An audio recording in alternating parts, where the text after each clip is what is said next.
Hello, everyone. We're back with 15-minute interviews. Excited that we're having another interview. It's actually in my time been about a week and a half since I've had my last interview. So it's good that we're still rolling on interviews. I actually have two more planned out to come up. So, man, you guys are going to keep getting 15-minute interviews. Remember, the whole goal of 15-minute interviews is all about you being able to share with your friends and everybody out there, because you don't know when somebody needs something. Sometimes they may not tell you, sometimes they haven't got a chance to tell you, but you sharing could get them to the place that they need to be into, or see the person that they need to see. Or just a little smidget of information that they get might be helpful to them. So please do me a favor and share this information. Don't be greedy and keep the information to yourself. All right, so today we're here with Jersey. I'm going to allow Jersey to introduce herself and then tell us where she's from, and we're going to kick off our interview. Well, hello, and thank you for giving me the opportunity to be here. My name is Jersey Garcia, and I'm a licensed marriage and family therapist in Florida. My work is mainly online. Okay. All right. So what is it that you do in your work? In my work, I help individuals and couples and also families get to honest, happy, and connected relationships. So I always, when I work with some clients, I tell them that I help them get from piss to bliss. I might have to steal that one from you, piss to bliss. I like that. Okay. So with helping the families that you help and the couples that you help, what's the most impactful points that you think you make on a regular basis? What is it that you think you feel like you use to help other people? My main work, I think, has to do with helping others understand, or helping families understand and individuals understand where the other person is coming from. I think we get stuck, especially when we're pissed and we're upset, frustrated, sad, or alone in our relationships. We tend to just see ourselves and how much pain we're going through, and it's very hard to see why the other person probably did what they did. So it's trying to get and open that relationship, open that understanding. First of all, lower the emotions, trying to work through those emotions, because when you're pissed or sad, it's very hard for you to see past that. So Right. Once we work on that, on the emotions, we work on what would be a reason that the other person might have kept something from you, might have betrayed you, might do the things that they do. So my focus, especially in therapy, is to create an understanding, or try to open space for people to understand where the other person is coming from. And then once they understand that, or have that understanding, then a conversation can occur, and more of let's say, an opening to try to do things to fix it, to enhance the relationship can happen. But first, you have to try to understand where the other person behavior came from. Right. What does an effective ending to that look like? Like, what would you say if we had to design an effective ending? I know that's kind of a curve because we didn't really prepare for that. No, I mean, I think it's a good question to ask. An effective ending will be that the client knows how to better communicate your needs. That instead of I don't know, being frustrated and resentful, and you always do this to me, and you never do this or that. That person is able to check themselves, see, okay, I'm getting pissed off again, I'm getting frustrated, this is the same thing that is happening. What can I do to help change this? And most of the time is being able to be honest, and be able to have the conversation and request what you need, in a way that is not threatening to the other individual. Because sometimes I have clients that are like, yeah, but I tell him all the time that I need this and I need that. I need it. And he doesn't listen. I told him to put the garbage can out last night. I always tell him, what do I always got to tell? But if you're not coming from a place of making it safe to have that conversation, then that person, of course, is not probably going to do what you said they were going to do. So it's basically at the end of this process is the client leaves with knowing how to communicate in a way that they are heard, understood, and the other person is allowed to comply, to do what you need to make you happy and connected in your relationship. Yeah, that reminds me of that love gets love, and so the more that we're willing to turn our energy from being angry or upset, which you started out with, you said, that we're more pissed about what's going on than we are loving, which is the initial reason that we're in that relationship. Yeah. Love gets the love that we want, and that's probably the ending point then. Yeah, and we forget what got us there first, like because at the beginning we really liked this person. True. and then I know things, the years start happening, we started having kids, different things happen, and then we forget the person that we fell in love with, or the person that we decided to marry or to live with. And it's like just remembering who that human is, because what happens is that as things happen and you get more resentful, you start constructing another human being in top of that loving person that you married or you decided to live with. You start making that person the person that doesn't listen, that the person that is mean, that they just doing this to get me mad. They don't think about me. They don't think about my feelings. When before they weren't that way, because you actually decided to have a relationship with them because they were you were compatible. Mm-hmm. So it's just remembering that person does exist. It does live. That person still lives in there, and that person also needs a safe space to be loved in and to share the love with you.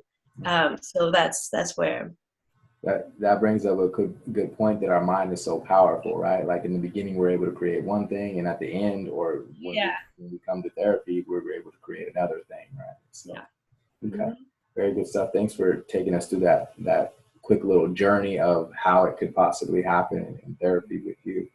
All right, so I know that you didn't just end up with all this knowledge without having any kind of base. So if you could recommend some kind of knowledge that I steal knowledge from everyone. So what's something that you can recommend as far as books, who to follow, on social media, or a podcast or documentary? Well, in addition to just my lived experiences, because I think that helps a lot too, in being able to have more of a relational presence with the client, because of the experiences that I have had, not only with intimate relationships but the relationships that I have with my mama, with my papa, with my kids, with family in general. I've been through it too, so I kind of understand where people come from, especially when they sit across from me in the online. But some things that I really get informed, some of the individuals that inform a lot of what I do and my practice is specifically one young lady, and I have here the book because I know that you like to know of who do we follow, who do we get advice from.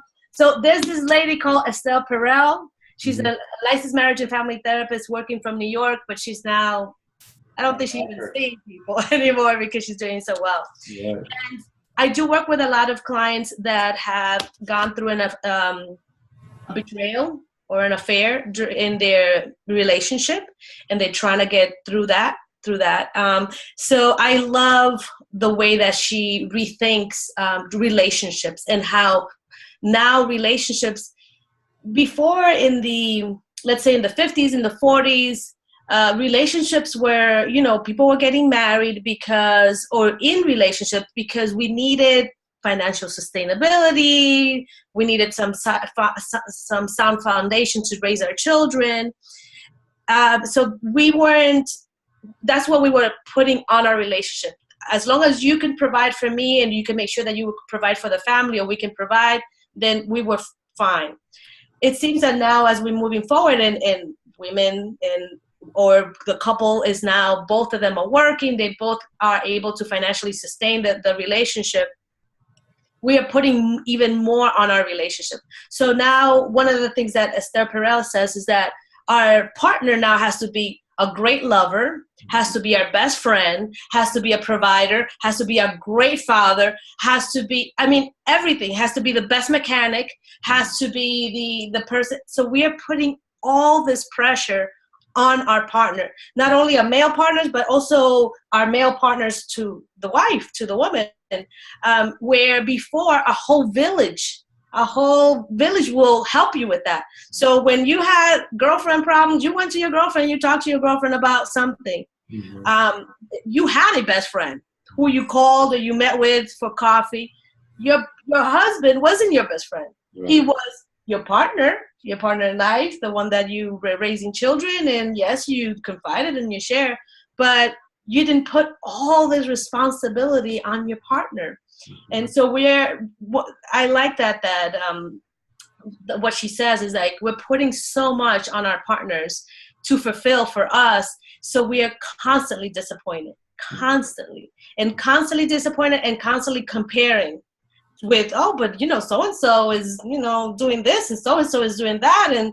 And this is not helpful in this type of, in fulfilling and having connected and honest and happy relationships, having authentic relationships with our partners. And not only our partners, but also with our family members, because I also have a lot of clients that come to me, especially with mama issues. I can't get along with my mama. I mean, I talk to her and I try superficially, but most of the time I leave frustrated and resentful. So I like a lot Esther Perel. So the new book is A State of Affairs. She has a podcast where she talk that's really good. Yeah, it's awesome. Because you hear a couple in therapy. I mean, that is really. And she also has other books that I have. Mating in Captivity is her first book as well. So I follow her. So that's my recommendation for you and for your audience. Okay, cool deal. We got it. Thank you so much. All right, so we're coming to an end, but if you could tell us a story or give our audience some kind of challenge or homework that they can take with us, some other nuggets. So you've already dropped a lot of nuggets, but we want a couple more. I think the challenges for your audience or for anybody, maybe a potential client, is the challenge that I give myself to, and that is to dare to do the opposite. Dare to do the opposite. We are so used to react a certain way to our to somebody else because we feel that they are not doing what we want them to do. And when I say the opposite is like, usually, I know for me, for instance, I tell people that I'm a runner. I love to run away from conflict. Mm-hmm. Oh, I love it. And then I have clients that love conflict. They can't wait to get, into a good fight.